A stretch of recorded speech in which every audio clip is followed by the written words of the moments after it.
ಸ್ನೇಹದ ಮಹಿಮೆಯ ಜಗಕ್ಕೆಲ್ಲು ಸುರಿದ ಸುಂದರ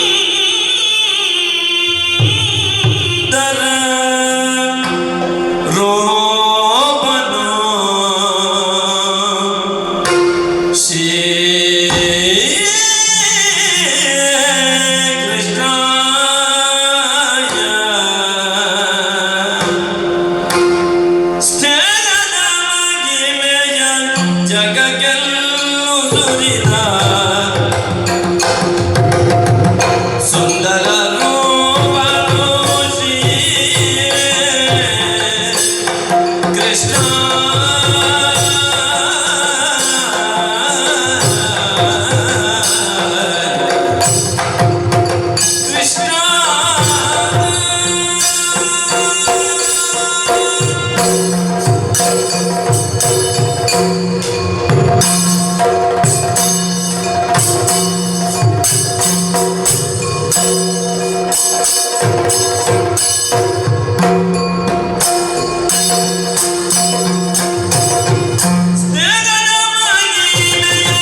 ಅನ್ಯತಾ ಶರಣಂ ನಾಸ್ತಿ ತ್ವಮೇವ ಶರಣಂ ಮಮ.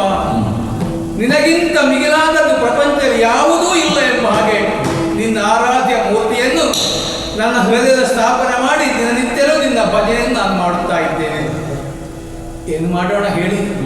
ಪ್ರಾತಃ ಕಾಲದಲ್ಲಿ ಎದ್ದಂಥ ನಾನು ನಿತ್ಯ ವಿಧಿಗಳನ್ನೆಲ್ಲ ಪೂರೈಸಿ ಒತ್ತೆ ಬಟ್ಟೆ ಒಂದನ್ನು ಮಾಡಿ ಹೊಟ್ಟೆಗೆ ಬಿಗಿಯಾಗಿ ಕಟ್ಟಿ ಮನೆಯ ಜಗಲಲ್ಲಿ ಕುಳಿತು ನಾನು ಆಲೋಚನೆ ಮಾಡುತ್ತಾ ಇದ್ದೇನೆ. ಯಾಕೆ? ಮಾನವ ಜನ್ಮ ದೊಡ್ಡದು ಅಂತ ಬಲ್ಲವರು ಹೇಳಿದಂಥ ಮಾತು ಈಗ ನಾನು ಅರ್ಥ ಮಾಡಿಕೊಳ್ಳುತ್ತಾ ಇದ್ದೇನೆ ಸ್ವಾಮಿ. ಮಾನವ ಜನ್ಮ ಯಾರಿಗೂ ಬೇಡಪ್ಪ, ಮನುಷ್ಯನಾಗಿ ಹುಟ್ಟುವುದಕ್ಕಿಂತ ನಾಲ್ಕು ಕಾಲದ ಪ್ರಾಣಿಯಾಗಿ ಪ್ರಪಂಚದಲ್ಲಿ ಹುಟ್ಟುವುದು ಲೇಟು ಅಂತ ಆಲೋಚನೆ ಮಾಡುತ್ತಾ ಇದ್ದೇನೆ.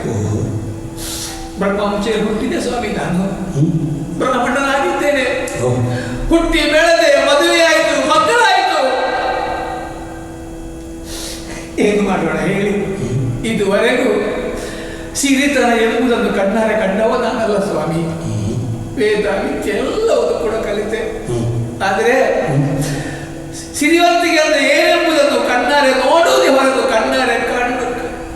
ಹೊರತು ಅದು ಭವಿಸುವಂತ ಭಾಗ್ಯ ನನಗೆ ಇಲ್ಲ ಸ್ವಾಮಿ. ಆಲೋಚನೆ ಮಾಡುತ್ತಾ ಇದ್ದೇನೆ. ಕಳೆದ ಜನ್ಮದಲ್ಲಿ ಯಾವರನ್ನು ಶ್ರೀಮಂತರನ್ನು ಕಂಡಂತ ನಾನು ಮತ್ಸರ ಪಟ್ಟಿರಬೇಕು, ಅಸೂಯೆ ಪಟ್ಟಿರಬೇಕು. ಅದರ ಪರಿಣಾಮವಾಗಿ ಈ ಜನ್ಮದಲ್ಲಿ ಅನ್ನ ಅಂತ ಹೇಳಬೇಕಾದಂತ ಪರಿಸ್ಥಿತಿ ನನ್ನ ಪಾಲಿಗೆ ಬಂತು. ನಾನಾದ್ರೂ ಹೇಗಾದ್ರೂ ಸಹಿಸಿಕೊಟ್ಟೇನೆ ಸ್ವಾಮಿ. ಅದಲ್ಲ, ಪ್ರಪಂಚದಲ್ಲಿ ಮಕ್ಕಳು ಬೇಕು ಅಂತ ಹೇಳಿದವರಿಗೆ ದೇವರು ಮಕ್ಕಳನ್ನು ಕರುಣಿಸುವುದಿಲ್ಲ. 4-5 ಮಕ್ಕಳ ತಂದೆ ನಾನಾಗಿದ್ದೇನೆ. ಮಕ್ಕಳೆಲ್ಲ ಬಳಿಗೆ ಓಡಿಕೊಂಡು ಬಂದು ಅಪ್ಪ ಅನ್ನ ಬೇಕು, ಹಾಲು ಬೇಕು ಅಂತ ಕೇಳುವಾಗ ಅಯ್ಯೋ ದೇವರೇ, ನನ್ನ ಕರುಣೆ ಹಿಡಿದಂತ ಆಗ್ತದೆ ಸ್ವಾಮಿ. ಯಾಕೆಂದ್ರೆ ಹುಟ್ಟಿಸಿದಂತ ಮಕ್ಕಳಿಗೆ ತುತ್ತ ಅನ್ನ, ಒಂದಿಷ್ಟು ಹಾಲು, ಮಾನ ಮುಚ್ಚುವುದಕ್ಕೆ ಒಂದು ತುಂಡು ಬಟ್ಟೆ ಕೊಡುವುದಕ್ಕೆ ಸಾಧ್ಯವಿಲ್ಲ ಅಂತಾದ್ರೆ ಅವು ಬದುಕಿ ಏನು ಪ್ರಯೋಜನ ಹೇಳಿ? ಬೇಡ ಸ್ವಾಮಿ, ಬೇಡ. ಈ ಜೀವನವೇ ಸಾಕು, ಎಲ್ಲ ಆತ್ಮಹತ್ಯೆ ಮಾಡುತ್ತದೆ ಎಷ್ಟೋ ನಾನು ಆಲೋಚನೆ ಮಾಡಿದ್ದುಂಟು. ಆದರೆ ಆ ಹಕ್ಕು ನಮಗೆ ಇಲ್ಲ. ಇಂದಲ್ಲ ನಾಳೆ ಎಲ್ಲ ಒಂದೊಂದು ದಿನ ಏನಾದ್ರೂ ಗತಿ ನನ್ನ ಪಾಲಿಗೆ ದೇವರು ಕರುಣಿಸಿಯಾನು ಎಂಬಂತ ಆಸೆ ಹೊತ್ತು ಕುಳಿತವ ನಾನು. ಸುಧಾಮ ಅಂದ್ರೆ ಏನು? ಒಳ್ಳೆ ಮನೆ ಇದ್ದವಂತ ನೋಡಿ ಸ್ವಾಮಿ, ನನ್ನ ಮನೆ ಇವತ್ತು ನಾಳೆ ಮುರಿದು ಬೀಳುವ ಸ್ಥಿತಿಯಲ್ಲಿ ಉಂಟು. ಹಾಗಾದ್ರೆ ಯಾಕೆ ಹೀಗಾಯ್ತು? ಒಂದು ಆಲೋಚನೆ ಮಾಡೋದಕ್ಕೆ ಸಾಧ್ಯವಿಲ್ಲ. ಹಾಗೆ ಅಂತ ದೇವರ ನನಗೆ ಕೊಟ್ಟಿರ್ಲಿಕ್ಕೂ ಸಾಕು. ನನ್ನ ಪಾಲಿಗೆ ಮಾತ್ರ ದಕ್ಕಲಿಲ್ಲ. ಯಾಕಂದ್ರೆ ಅಂತ ನಟ್ಟ ದರಿದ್ರನಾಗಿ ನಾನು ಹುಟ್ಟಿದ ಕಾರಣ ಯಾವುದು ನನ್ನ ಪಾಲಿಗೆ ದೊರಕಲಿಲ್ಲ ಅಂತ ಹೇಳಬೇಕಷ್ಟೇ. ಇದನ್ನೆಲ್ಲ ಎಣಿಸುವಾಗ ಸಾಂದೀಪನಿ ಮಹಾಮುನಿಗಳಲ್ಲಿ ವಿದ್ಯೆಯನ್ನು ಕಲಿತಿರುವಂಥ ವೇಳೆಯಲ್ಲಿ ಗುರುಗಳಿಗೆ ಹೇಳಿದಂಥ ಕೆಲವು ಕಥೆಗಳು ನನಗೆ ನೆನಪು ಬರ್ತಾ ಉಂಟು. ಒಂದು ಊರಿನಲ್ಲಿ ಒಬ್ಬ ಬಡವನಿದ್ದಂತೆ ಸ್ವಾಮಿ. ಅವನ ಬಡತನವನ್ನು ಕಂಡಂತ ಪಾರ್ವತಿ ದೇವಿಗೆ ಬಹಳಷ್ಟು ಕನಿಕರ ಹುಟ್ಟಿದ್ದಂತೆ. ತನ್ನ ಗಂಡನ ಅಂತ ಪರಮೇಶ್ವರ ದೇವರಲ್ಲಿ ಹೇಳಿದ್ರಂತೆ, ಸ್ವಾಮಿ ನೋಡಿದ್ರೆ ಆತನ ಸ್ಥಿತಿಯನ್ನು, ತುತ್ತು ಅನ್ನಕ್ಕೂ ಗತಿ ಇಲ್ಲ, ಬಟ್ಟೆಗೂ ಗತಿ ಇಲ್ಲ, ಅವನಿಗೆ ಏನಾದರೂ ತಾವು ದಯಪಾಲಿಸಬಾರದೆ ಅಂತ ಕೇಳಿದಾಗ ಪರಮೇಶ್ವರ ದೇವರು ಹೇಳಿದ್ರಂತೆ, ಗೌರಿ ನೀನು ಹೇಳುವುದೆಲ್ಲ ಸತ್ಯ, ನಾನೆಲ್ಲವನ್ನು ನೋಡುತ್ತಾ ಇದ್ದೇನೆ. ಅವನಿಗೆ ಬೇಕಾದಷ್ಟು ಧನ ಕನಕಾದಿಗಳನ್ನು ಕೊಡಬಹುದಿತ್ತು, ಆದರೆ ನಾನು ಯಾಕೆ ಕೊಡಲಿಲ್ಲ? ನಾನು ಕೊಟ್ಟರೂ ಅವನಿಗೆ ತಕ್ಕುವುದಕ್ಕೆ ಸಾಧ್ಯವಿಲ್ಲ, ಯಾಕಂದ್ರೆ ಅವ ಅಷ್ಟು ದರಿದ್ರನಾಗಿದ್ದಾನೆ ಅಂತ. ಪಾರ್ವತಿ ದೇವಿಗೆ ವಿಶ್ವಾಸ ಬರಲಿಲ್ಲಂತೆ. ಹಾಗಾದ್ರೆ ನೀವು ಕೊಟ್ಟು ನೋಡಿ ಅಂತ ಪಾರ್ವತಿ ದೇವಿಯ ಮಾತನ್ನು ಕೇಳಿದಂತ ಪರಮೇಶ್ವರ ದೇವರು ಆತನಿಗೆ ಸಿಗುವುದಕ್ಕೆ ಬೇಕಾಗಿ ಅವ ಬರುತ್ತಿರುವ ದಾರಿಯಲ್ಲಿ ದೊಡ್ಡ ಒಂದು ಚಿನ್ನದ ಗಂಟನ್ನೇ ಇರಿಸಿದರಂತೆ. ಅವ ಏನು ಮಾಡಿದ? ಯಾವತ್ತೂ ಹೋಗಿ ಬರುವ ದಾರಿಯಲ್ಲವೇ ಮನೆಯಿಂದ ಹೊರಡುವಾಗಲೇ ಆಲೋಚನೆ ಮಾಡುತ್ತಾ ಇದ್ದ. ನಾನು ಎಲ್ಲಿಗೆ ಹೋಗಬೇಕು ಅಂತ ಆಲೋಚನೆ ಮಾಡಿದ್ದು, ಕಣ್ಣು ಮುಚ್ಚಿ ಹೋದರೂ ಆ ಗುರಿ ತಲುಪುತ್ತೇನೆ ಎಂಬಾಗೆ ಮನೆಯಿಂದ ಹೊರಡುವಾಗಲೇ ಕಣ್ಣು ಮುಚ್ಚಿಕೊಂಡೇ ಹೋದ. ಹಣದ ಗಂಟ ದಾಟಿದ, ಅವ ಮುಂದೆ ಹೋದ, ದೊರಕಲಿಲ್ಲ. ಅದೇ ದಾರಿ ಒಬ್ಬ ಕುರುಡನ ಬರುತ್ತಾ ಇದ್ದ.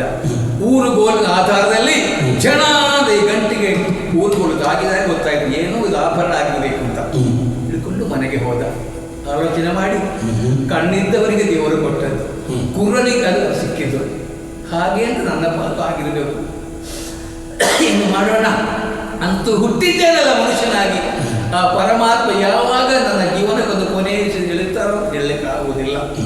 ಹಾಗೆ ಕಣ್ಣೀರಿಡ್ತಾವ ವೇಳೆಯಲ್ಲಿ ಹೆಂಡತಿ ನಿನ್ನೊಂದು ಮಾತನ್ನು ಹೇಳಿದ್ರು, ಸ್ವಾಮಿ ಯಾವಾಗಲೂ ದೇವರು ದೇವರು ದೇವರು ನೀವು ತಲೆ ಬಡಿತಾ ಇದ್ದೀರಲ್ಲ, ದೇವರೆಂಬ ಪ್ರಪಂಚದಲ್ಲಿ ಇದ್ದಾರೆ ಸ್ವಾಮಿ. ಇದ್ದದ್ದೇ ಹೌದು ಅಂತಾದ್ರೆ ನಮ್ಮ ಈ ಬಡತನವನ್ನು ಕಂಡು ಏನಾದರೂ ಕರುಣಿಸೋದಕ್ಕೆ ಸಾಧ್ಯವಿಲ್ವೇ ಅಂತ ಪಕ್ಕನ ನನ್ನ ಬಾಯಿಗೆ ಬಂದು ಹೋಯಿತು. ನಾನು ನಂಬಿಕೊಂಡು ಬರುವಂತ ಗೋಪಾಲಕೃಷ್ಣ ಯಾರು? ನನ್ನ ಬಾಲ್ಯ ಸ್ನೇಹಿತ.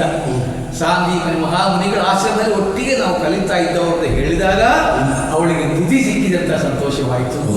ಸ್ವಾಮಿ ಇಷ್ಟು ವರ್ಷವಾಯಿತು ನೀವು ಜೊತೆಯಲ್ಲಿ ಇದ್ದು, ಕೃಷ್ಣ ನನ್ನ ಬಾಲ್ಯ ಸ್ನೇಹಿತ ಎಂಬಂತ ಒಂದು ಮಾತು ನೀವು ಹೇಳಲಿಲ್ಲ ತಾನೆ, ಇಂದಾದ್ರೂ ಹೇಳಿದ್ರಲ್ಲ, ಬಹಳ ಸಂತೋಷವಾಯಿತು. ಹೋಗಿ ನಿಮ್ಮ ಸ್ನೇಹಿತ ಆ ದೇವ ಗೋಪಾಲಕೃಷ್ಣ ನಿಮ್ಮ ಪಾಲಿಗೆ ಏನಾದರೂ ಕರುಣಿಸಿ ಅಂತ ಹೋಗಿ ಕೇಳಿಕೊಂಡು ಬನ್ನಿ ಅಂತ ಹೇಳಿದರು. ನನ್ನ ಸ್ವಾಭಿಮಾನ ಬಿಡುವುದಿಲ್ಲ ಸ್ವಾಮಿ, ಈ ಸ್ವಾಭಿಮಾನ ಬಿಡುವುದಿಲ್ಲ. ಹೋಗಿ ಕೇಳಿದ ಕೊಡಲಿಕ್ಕೂ ಸಾಕು, ಹಾಗೆ ನನ್ನ ಮನಸ್ಸು ಮಾಡುವುದಿಲ್ಲ. ಆದರೆ ಹೆಂಡತಿಯನ್ನು ಮಕ್ಕಳನ್ನು ಎಣಿಸುವಾಗ ಇಲ್ಲ ಅಂತ ಹೇಳಲಿಕ್ಕೆ ಆಗುವುದಿಲ್ಲ. ಅವಳ ಒತ್ತಾಯದ ಮೇರೆಗೆ ಕೃಷ್ಣನನ್ನು ಕಾಣುವುದಕ್ಕೆ ಬೇಕಾಗಿ ನಾನು ಹೊರಟು ನಿಂತೆ. ಆದರೆ ದೇವರನ್ನು ಕಾಣುವುದಕ್ಕೆ ಹೋಗುವಾಗ, ಗುರುಗಳ ಬಳಿಗೆ ಹೋಗುವಾಗ, ಮಕ್ಕಳ ಬಳಿಗೆ ಹೋಗುವಾಗ, ಗರ್ಭಿಣಿ ಸ್ತ್ರೀಯರ ಬಳಿಗೆ ಹೋಗುವಾಗ ಏನಾದರೂ ಕೊಂಡು ಹೋಗುವಂತ ಒಂದು ಕ್ರಮ ಉಂಟು. ಏನು ಮಾಡೋಣ ಹೇಳಿ? ನನ್ನ ಆರಾಧ್ಯ ಮೂರ್ತಿಯಾದಂಥ ಗೋಪಾಲಕೃಷ್ಣನ ಕಾಣುವುದಕ್ಕೆ ಬೇಕಾಗಿ ಹೋಗುವಾಗ ಬರಿಗೈಯಲ್ಲಿ ನಾನು ಹೋಗಬೇಕಲ್ಲ ಅಂತ ಕಣ್ಣೀರು ಹಾಕುವಾಗ ಕೂಡಿರದ ಮನೆಯೊಳಗೆ ಕೊಡಲಿಗುತ್ತದೆ ನೆನುತಾಗ ಕೂಡಿರದ ಮನೆಯೊಳಗೆ ಕೊಡಲಿಗುತ್ತದೆ ನೆನುತ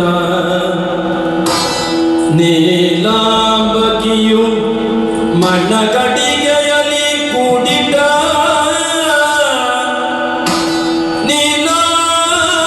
ನೀಲಾಂಬಕಿಯು ಮಣ್ಣ ಗಡಿಗೆಯಲ್ಲಿ ಕೂಡಿಟ ಕಾಲ ಗುಣವತ್ಸರದ ಹಿಂದಿನವಲಕ್ಕಿಯನು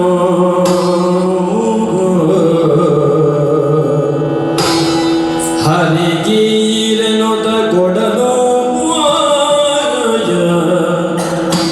ಕಾಲ ಗುಣವತ್ಸರದ ಹಿಂದಿನ ಅವಲಕ್ಕಿಯನು ಹರಿಗೀರೆನುತ ಕೊಡಲು ಪಾಲಿದುವೆ ಪರಮಾತ್ಮನಿಗೆ ಪರಮಾನಯ ಪಾಲಿದುವೆ ಪರಮಾತ್ಮನಿಗೆ ಪರಮಾನ ರೀತಿ ಮೂಲದಲ್ಲಿ ಶಬರಿಯ ಜಲವೆಂದ ಶ್ರೀರಾಮ ಶಬರಿಯ ಜಲವೆಂದ ಶ್ರೀರಾಮ ಕೀಳಾಗಿ ಕಾಣನಿದ ಕೃಷ್ಣ ಕೀಳಾಗಿ ಕಾಣನಿದ ಕೃಷ್ಣ ಕೀಳಾಗಿ ಕಾಣನಿದ ಕೃಷ್ಣ ಅವಲಕ್ಕಿ ಕೃಷ್ಣ ಕೀಳಾಗಿ ಕಾಣ ಕೃಷ್ಣ ಶ್ರೀಧರಿ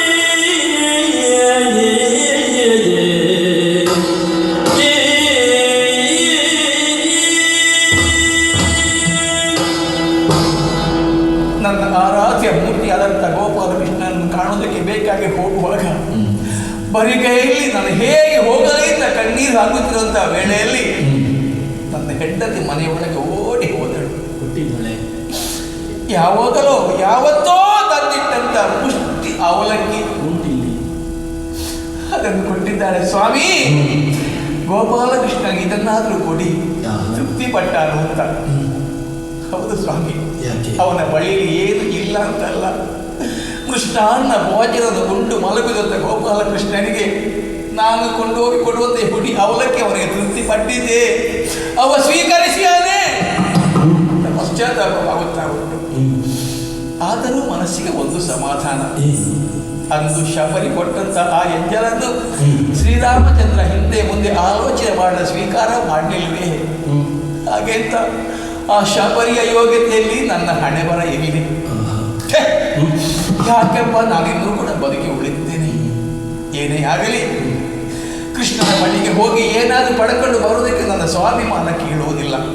ಆದರೂ ಹೆಂಡತಿ ಮಕ್ಕಳ ಮನಸ್ಸನ್ನು ತೃಪ್ತಿಪಡಿಸೋಕೆ ಬೇಕಾಗಿ ಕೊಟ್ಟಂತೆ ಈ ಹುಡಿ ಅವಲಕ್ಕಿಯಲ್ಲಿ ಕೊಂಡೋಗಿ ಅವನಿಗೆ ಪ್ರಸಾದ ರೂಪಾಯಿ ಕೊಡಬೇಕು ಅಂತ ಆಲೋಚನೆ ಮಾಡುತ್ತೇನೆ.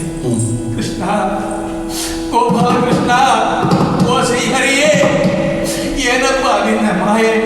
ಇದೋ ನಿನ್ನನ್ನು ಕಾಣುವುದಕ್ಕೆ ಬೇಕಾಗಿ ನಿನ್ನ ಬಳಿಗೆ ನಾನು ಬರುತ್ತಾ ಇದ್ದೇನೆ. ಈ ಬಡವನ್ನು ಉತ್ತರಿಸು ಕೃಷ್ಣ, ಕೃಷ್ಣ, ಕೃಷ್ಣ.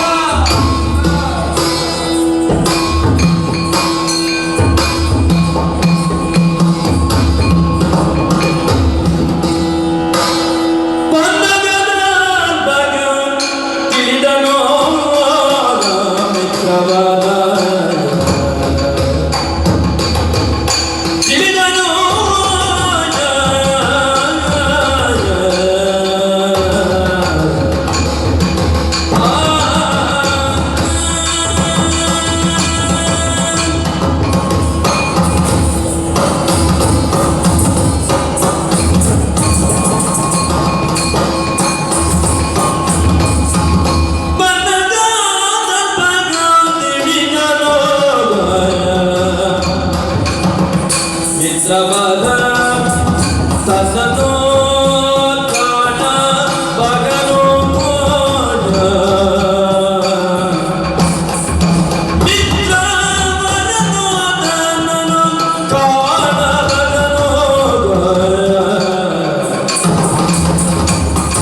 ಪಟ್ಟಿದೆ.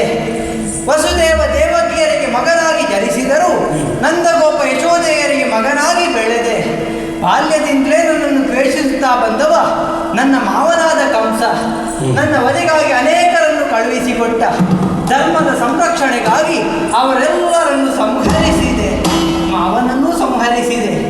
ಮಾತ್ರವಲ್ಲದೆ ಮಗದರಿಂದ ರಕ್ಷಣೆಯನ್ನು ಪಡೆಯುವುದಕ್ಕಾಗಿ ದ್ವಾರಾವತಿಯಲ್ಲಿ ಇದ್ದೇನೆ. ಈಗ ನನ್ನ ಯೋಚನೆಗೆ ಬರುವುದು ಏನು? ಅಂದು ಗುರುಮಠದಲ್ಲಿ ಇದ್ದಂತಹ ವಿಚಾರ. ಸಾಂದೀಪಿನಿ ಗುರುಗಳಲ್ಲಿ ವಿದ್ಯೆಯನ್ನು ಕಲಿಯುವ ವೇಳೆಗೆ ನನ್ನ ಮಿತ್ರನಾದ ಸುಧಾಮನೂ ಇದ್ದ. ಬಾಲ್ಯದಲ್ಲಿಯೇ ಜೊತೆಯಲ್ಲೇ ಇರುವವರು. ಈಗ ಯಾಕೆ ಜ್ಞಾಪಕಕ್ಕೆ ಬಂತು? ಓಹೋ, ಆತ ನನ್ನನ್ನು ಕಾಣಬೇಕು ಎನ್ನುವುದಕ್ಕಾಗಿ ಈ ಕಡೆಗೆ ಬರ್ತಾ ಇದ್ದಾರೆ.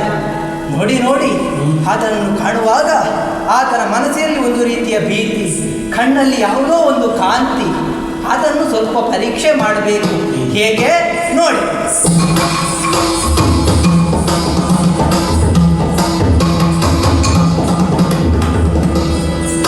ಸೌಂದರ್ಯ ಸಾರಮ್ಮ ಭಾಗ್ಯದ್ಯೋಗ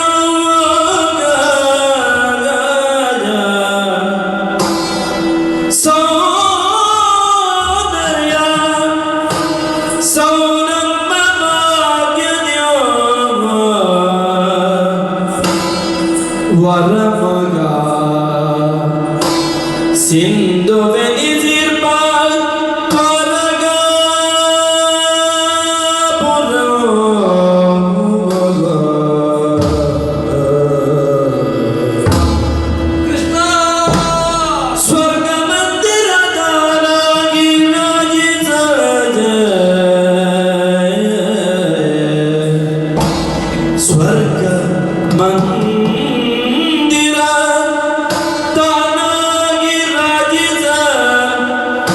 ಗುಣಶೀಲನದ ಗಂಡು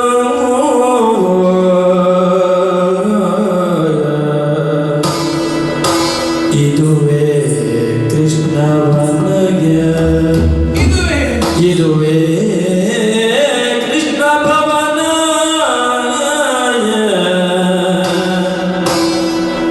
ಕೃಷ್ಣ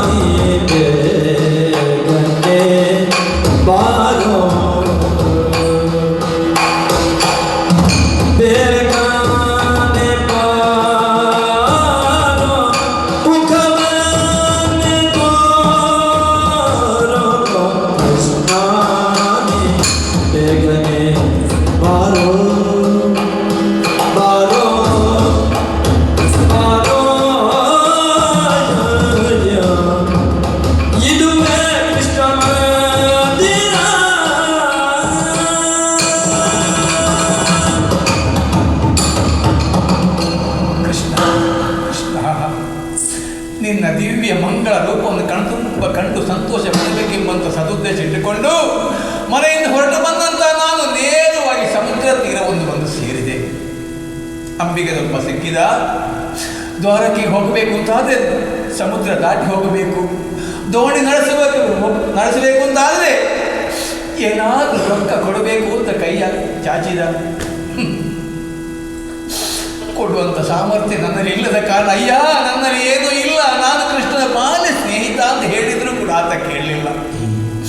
ರೊಕ್ಕವನ್ನು ಕೊಡದೇ ದಾಟಿಸ್ಲಿಕ್ಕೆ ಸಾಧ್ಯವಿಲ್ಲ ಅಂತ ಹೇಳಿ ಮುಖ ತಿರುಗಿಸಿ ಹೋದ. ಮರಳಿ ಮನೆಗೆ ಹೋದೇನೋ, ಹೆಂಡತಿ ಮಕ್ಕಳಿಗೆ ಕೇಳುತ್ತಾರೆ, ಅಪ್ಪ ಕೃಷ್ಣನ ದರ್ಶನವಾಯಿತೆ, ಕೃಷ್ಣ ಏನು ಕೊಟ್ಟಿದ್ದಾನಂತ ಕೇಳಿದರೆ ಯಾವ ನಾಲಿಗೆಯಲ್ಲಿ ಏನು ಅವರಿಗೆ ಇಲ್ಲ. ಮರಳಿ ಮನೆಯನ್ನು ಸೇರೋದಿಲ್ಲ.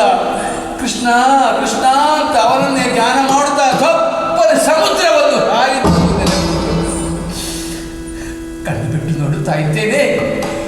ಯಾವುದೋ ಒಂದು ಅರಮನೆಯನ್ನು ಬಂದು ಸೇರಿದಂಥ ಅನುಭವ ನನ್ನ ಪಾಲಿಗೆ ಆಗ್ತಾ ಇದೆ. ಸ್ವರ್ಗ ಸ್ವರ್ಗ ಅಂತ ಹೇಳೋದು ಕೇಳಿದ್ದೆ ನಾನು. ಅದೇ ಅನುಭವ ನನ್ನ ಪಾಲಿಗೆ ಆಗುತ್ತಾ ಉಂಟು. ಹಾಗಾದರೆ ನಾನು ಬಂದು ಪಾದ ಊರಿದಂಥ ಸ್ಥಳ ಇದು ಬೇರೆ ಯಾವುದೂ ಅಲ್ಲ, ಬೇರೆ ಯಾವುದೂ ಅಲ್ಲ. ನನ್ನ ಆರಾಧ್ಯ ಮೂರ್ತಿಯಾದಂಥ ಗೋಪಾಲಕೃಷ್ಣ ನೆಲೆಯಾದಂಥ ದ್ವಾರಕ್ಕೆ ಇದಾಗಿರಬೇಕು.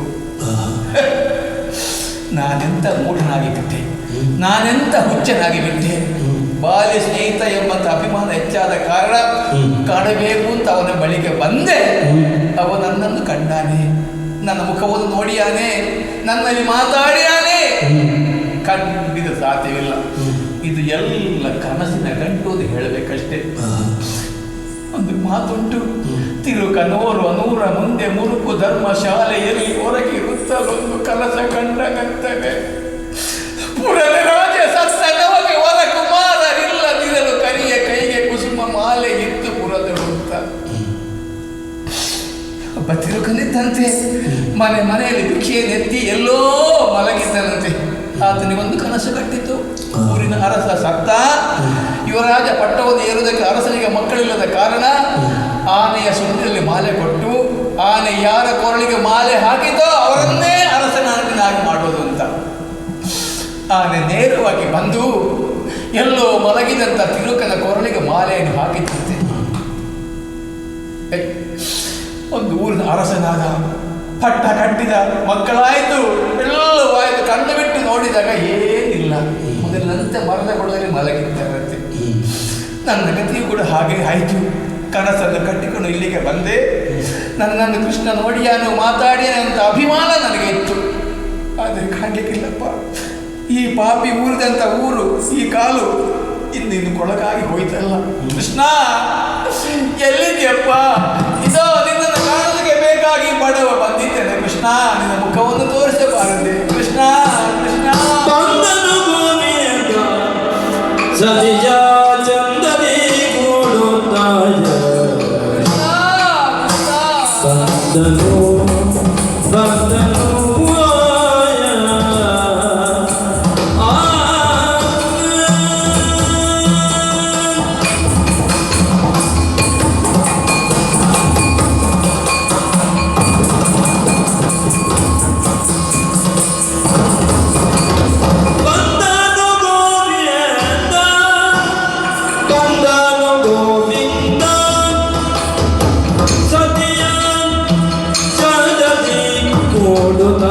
ಚರಣಿ ಗೋಲೆಯು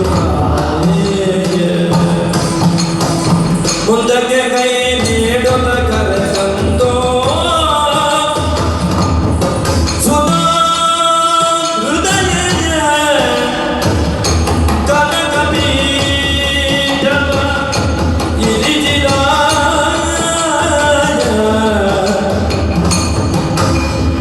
ಮುಂದಕ್ಕೆ ಕೈ ನೀಡುತ್ತ ಕನಕ ಪೀಠವ ಇರಿಜಿದ. ಬಂದನು ಗೋವಿಂದ ಗೋವಿಂದ ಗೋವಿಂದ.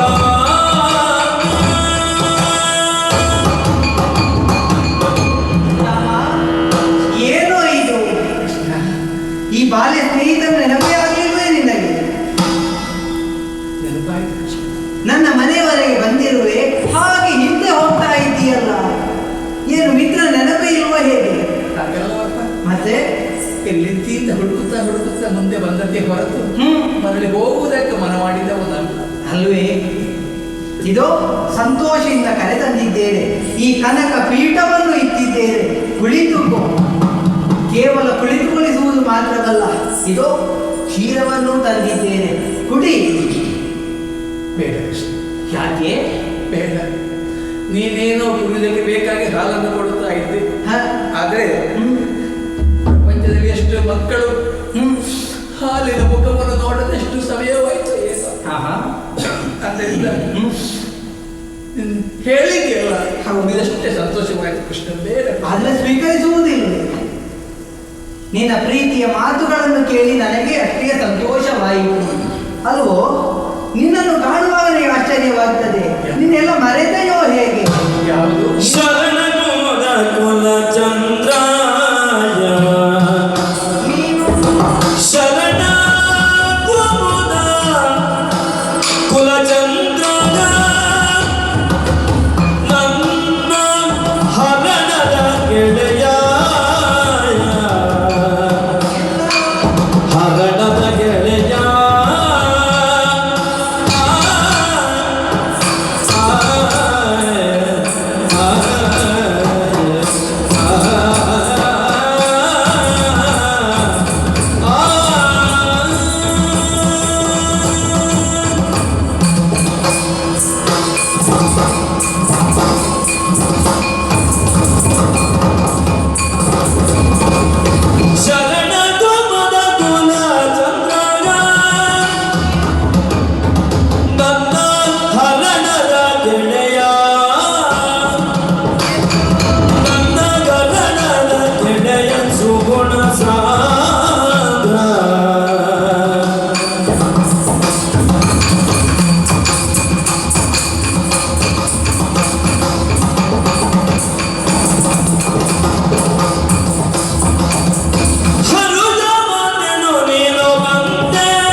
ಮಿತ್ರನನ್ನು ಪಡೆದಂತಹ ಈ ಕೃಷ್ಣನೇ ಧನ್ಯ. ಯಾಕಪ್ಪ ಹೊಗಳುತ್ತಾ ಇದ್ದೀರಿ? ಹೊಗಳಬಾರದೆ. ನನ್ನಲ್ಲಿ ಏನಿದೆ ಅಷ್ಟು ಮಹತ್ವ? ಯಾರಲ್ಲಿ ಇಲ್ಲದ್ದು ನಿನ್ನಲ್ಲಿದೆ. ಜ್ಞಾನ ಎನ್ನುವುದನ್ನು ತುಂಬಿಕೊಂಡವನು ನೀನು. ನಮ್ಮ ಬಾಲ್ಯ ಎಲ್ಲವನ್ನು ಮರೆತ ಹಾಗೆ ಕಾಣ್ತಾ ಉಂಟು. ಯಾಕೆ? ಅಂದು ಗುರುಮಠದಲ್ಲಿ ಇರುವ ವೇಳೆಗೆ ಹಣ್ಣನ್ನು ಕೊಯ್ಯುವುದಕ್ಕಾಗಿ ಮರವನ್ನು ಏನಿದವನು ನಾನು. ಹಣ್ಣನ್ನು ಕೊಯ್ತಾ ಇರುವಾಗ ಕಾಲು ತಪ್ಪಿ ಕೆಳಗೆ ಬಿದ್ದೆ. ಕಾಲಿಗೆ ಸ್ವಲ್ಪ ನೋವಾಗಿತ್ತು. ಎಲ್ಲಿಯೋ ಹೋದೆ ನೀನು, ಏನೋ ಸೊಪ್ಪನ್ನು ತಂದೆ ಕಾಲಿಗೆ ತಾಗಿಸಿದೆ. ಆಗಲೇ ಎಲ್ಲವೂ ಗುಣವಾಗಿ ಹೋಯಿತು. ಕೃಷ್ಣ, ಎಷ್ಟೋ ಕಾಲ ಆಯಿತು ಕಳೆದು. ಇಂದಿಗೂ ಕೂಡ ಅದನ್ನೆಲ್ಲ ನೆನಪಿಟ್ಟುಕೊಂಡಿದೆ ಪುಣ್ಯಾತ್ಮ. ನಿನ್ನ ಕೈಗುಣವನ್ನು ಮರೆಯುವುದಕ್ಕೆ ಸಾಧ್ಯ ಉಂಟೋ ಹೇಳು. ಅಷ್ಟು ಮಾತ್ರವಲ್ಲ, ನಾವೆಲ್ಲರೂ ನಾನು ನನ್ನ ಅಣ್ಣ ಬಲರಾಮನ ಜೊತೆಯಲ್ಲೇ ಇರುವಾಗ ಒಂದು ಹಣ್ಣು ಸಿಕ್ಕಿತು ನಮಗೆ. ಅದನ್ನು ಎಲ್ಲರೂ ಒಂದೇ ರೀತಿಯಾಗಿ ತಿನ್ನುವ ಎನ್ನುವುದಾಗಿ ನೀನು ಅದನ್ನು ತುಂಡು ಮಾಡಿದೆ. ಬೇರೆ ಬೇರೆಯಾಗಿ ಇಟ್ಟೆ. ಒಂದನ್ನು ನೀನು ತಿಂದೆ, ಮತ್ತೊಂದನ್ನು ನೀನು ತಿಂದೆ, ಮಗದೊಂದನ್ನು ನೀನು ತಿಂದೆ. ಯಾಕೆ ತಿಂದೆ ಅಂತ ಕೇಳಿದಾಗ ನೀ ಹೇಳಿದ ಉತ್ತರ ಕಹಿ ಆಗಿತ್ತು, ಆದ್ದರಿಂದ ನಾನು ತಿಂದೆ ಎನ್ನುವುದಾಗಿ. ಪ್ರಪಂಚದಲ್ಲಿ ಕಹಿಯನ್ನೆಲ್ಲ ತಾನೇ ಉಣ್ಣಬೇಕು, ಸಿಹಿಯನ್ನು ಮತ್ತೊಬ್ಬರಿಗೆ ಹಂಚಬೇಕು ಅಂತ ನೀನು ಹೇಳಿದ ಮಾತು ನನಗೆ ಆ ಸಂದರ್ಭದಲ್ಲಿ ಜ್ಞಾಪಕ ಬಂತು ಕೃಷ್ಣ. ನಿನ್ನಂತಹ ಮಿತ್ರರನ್ನು ಪಡೆದು ನಾನೇ ಧನ್ಯ ಅಂತ ಹೇಳಿದ್ದಕ್ಕೆ ಅಂದು ತಿಂದಂತ ಕಹಿ ಇಂದು ಕೂಡ ಅದನ್ನೇ ತಿನ್ನುತ್ತಾ ಇದ್ದೇನೆ ಕೃಷ್ಣ. ಅದೆಲ್ಲ ಹೌದು. ಯಾವತ್ತೂ ನೀನು ತಿನ್ನುವುದಕ್ಕೆ ತರುವವನು ನೀನು. ಈಗ ಇಲ್ಲಿವರೆಗೆ ಬಂದೆಯಲ್ಲ, ನನ್ನನ್ನು ಕಾಣಬೇಕು ಅಂತ ಬಂದೆಯಲ್ಲ ಮಿತ್ರ. ತಿನ್ನುವುದಕ್ಕೆ ಏನು ತಂದೆ ಕೃಷ್ಣ? ನಿನ್ನನ್ನು ಕಾಣಬೇಕೆಂಬಂತ ಕುತೂಹಲ ಅಧಿಕವಾದಾಗ ಪಕ್ಕನ ಹೊರಟು ಬಂದೆ. ಬರುವಾಗ ಮನೆಯಲ್ಲಿ ಏನು ತಂದೆ? ಮನೆಯಲ್ಲಿ ಇಲ್ಲದೆ ಅಲ್ಲ ಇತ್ತು, ಇದ್ದೆ ತರಲಿಕ್ಕೆ ಮರೆತೋಯ್ತು ಕೃಷ್ಣ. ಏನು ತರಲಿಲ್ಲ, ಬರಿಗೈಯಲ್ಲಿ ಬಂದಿದ್ದೇನೆ ಕೃಷ್ಣ. ಸುಳ್ಳು ಹೇಳಬೇಡ.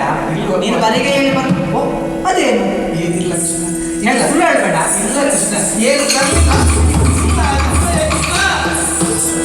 ಅವನ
ಸೌಗಂಧವಿದು. ಇದನ್ನು ಆಘ್ರಾಣಿಸುವಾಗ ಇದನ್ನು ಹೊಗಳುವುದಕ್ಕೆ ಸಾವಿರ ನಾಲಿಗೆಯುಳ್ಳಂತ ಆದಿಶೇಷನಿರುವ ಸದಳವೇ ಸರಿ. ಅಷ್ಟು ಸೌಗಂಧವನ್ನೇ ಬೀರ್ತಾ ಇದೆಯಲ್ಲ. ಇದನ್ನು ತಿನ್ನದೇ ಇದ್ರೆ ಮಿತ್ರ ತಂದದ್ದಕ್ಕೆ ವ್ಯರ್ಥವಾಗುವುದಿಲ್ವೇ? ಅದಕ್ಕಾಗಿ 2 ತುತ್ತನ್ನು ತಿಂದಿದ್ದೇನೆ. ಸಂತೋಷವಾಯಿತು.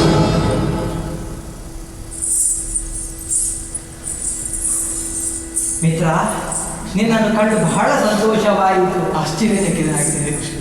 ಮಾತ್ರ ಅಲ್ಲ, ಕೃಷ್ಣನ ಭೋಜನವನ್ನು ಉಂಡು ಕರ್ಪೂರ ಗುಳಿಯನ್ನು ತೆಗೆದು ಅಂಶ ತೋಳಿಕ ತಲುಪದಲ್ಲಿ ಪೌಡಿಸುವಂತ ನಿನಗೆ ಹ.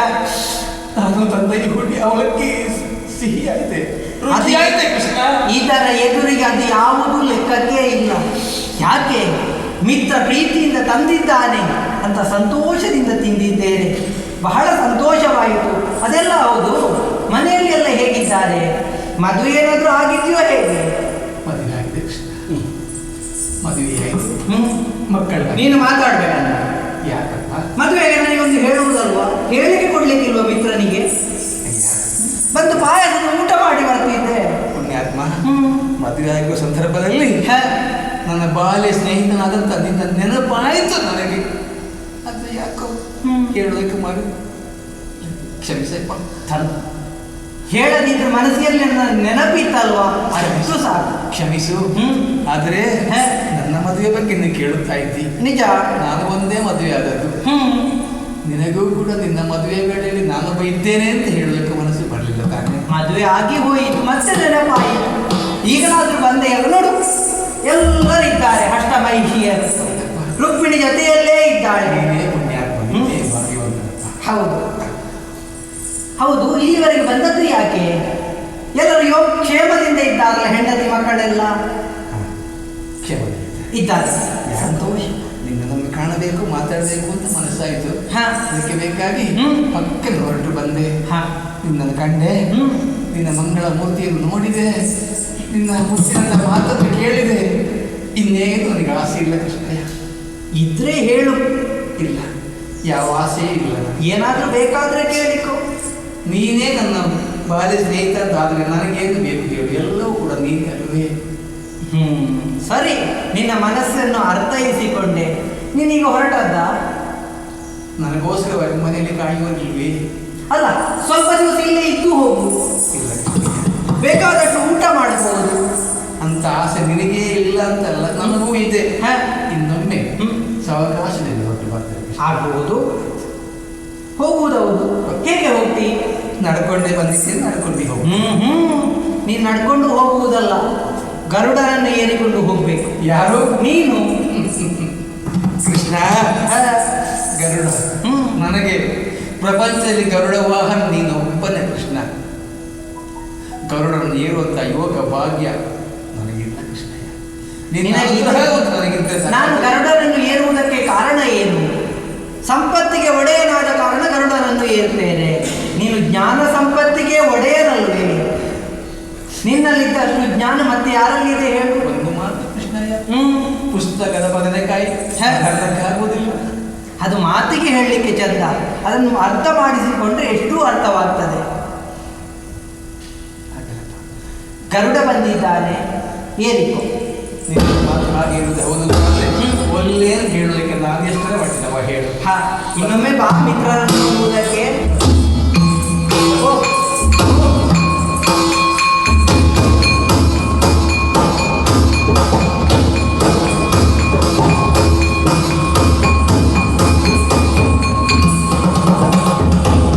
ಮಿತ್ರ ಕೊಟ್ಟಂತ ಅವಲನ್ನು ನಾನು ತಿನ್ನುವಾಗ 2 ತುತ್ತು ತಿಂದೆಯಷ್ಟೇ. ಅಷ್ಟಾಗುವಾಗ ರುಕ್ಮಿಣಿ ಬಂದು ತಡೆಯಿತು. ಯಾಕೆ ಎನ್ನುವುದಾಗಿ ಕೇಳಿದಾಗ ಅವಳು ಹೇಳಿದಂತಹ ಮಾತು, ಈ 2 ತುತ್ತಿನಲ್ಲಿ ಇಲ್ಲಿದ್ದಂತಹ ಸಂಪತ್ತು ಎಲ್ಲ ಹೋಯಿತು. ಹಾಗಾದ್ರೆ ಎಲ್ಲಿ ಹೋಯಿತು? ಈ ಮಿತ್ರನಲ್ಲಿಗೆ ಹೋಗಿದೆ. ಎಷ್ಟು ಸ್ವಾಭಿಮಾನಿ ನೋಡಿ. ಕಷ್ಟವನ್ನು ಹೇಳಿಕೊಳ್ಬೇಕೆನ್ನುವ ಉದ್ದೇಶದಿಂದ ಇಲ್ಲಿವರೆಗೆ ಬಂದ. ಯಾವ ಕಷ್ಟವನ್ನು ಹೇಳಿದ್ದಿಲ್ಲ, ಹೆಂಡತಿ ಮಕ್ಕಳಿದ್ದಾರೆ ಅಂತ ಹೇಳಿದ. ಅಷ್ಟರಲ್ಲೇ ಅರ್ಥ ಮಾಡಿಕೊಂಡೆ. ಎಲ್ಲ ಸಂಪತ್ತಿಗೆ ಒಡೆಯನು ಹೌದು ಎನ್ನುವುದಕ್ಕಾಗಿ ಗರುಡನನ್ನು ಏರಿಯೇ ಕಳುಹಿಸಿಕೊಟ್ಟಿದ್ದೇನೆ.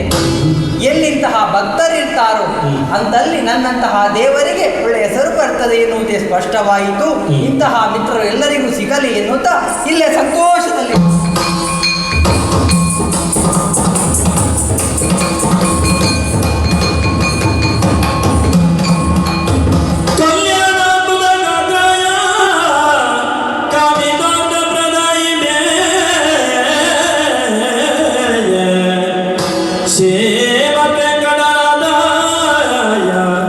Shri Divasaya